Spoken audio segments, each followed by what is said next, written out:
ఇలా నీలో నువ్వే మదన పడకపోతే ఆ రుద్రాణి వీళ్లకంటే సమాధానం చెప్పదు. నువ్వైనా ఫోన్ చేసి అడగొచ్చు కదే. రాఘవకి ఏమైంది?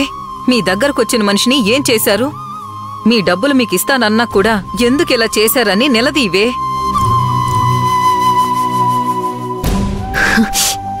అవునమ్మా, దీనంతటికీ కారణం వాళ్లే. బావని ఏం చేశారో వాళ్ళని అడుగుతాను.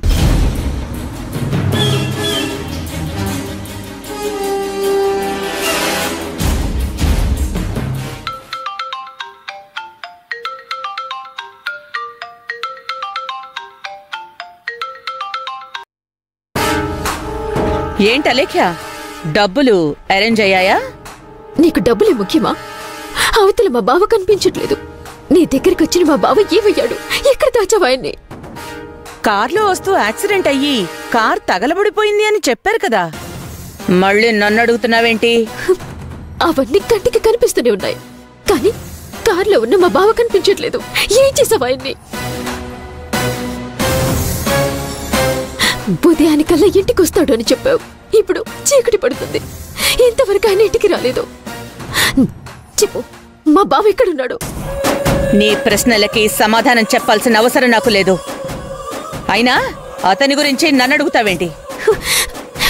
మా బావ వచ్చింది నీ దగ్గరికి కదా, నీకు డబ్బులు ఇవ్వాలని కదా వచ్చాడు. ఈ రోజు నా దగ్గరికి రాకుండా చెయ్యను అన్నావు. కుదరలేదు వచ్చాడు అనంటే ఉదయం వరకు రాడు అనన్నావు. సర్లే, ఉదయమైనా వస్తాడేమో అని ఎదురు చూశాను. కానీ ఇప్పుడు చీకటి పడిపోయినా ఇంకా బావింటికి రాలేదు. ఏమయ్యాడో తెలియట్లేదు. నువ్వు ఆ భూమితో ఆడుకున్నా, మాధవతో ఆడుకున్నా, మా ఇంట్లో వాళ్ళతో ఆడుకున్నా, నేను నీకు ఎప్పుడు ఎదురు మాట్లాడలేదు, నేనేమీ అనలేదు. కానీ మా బావ విషయంలో మాత్రం నువ్విలా చేస్తే నేను ఊరుకోను రుద్రాణి.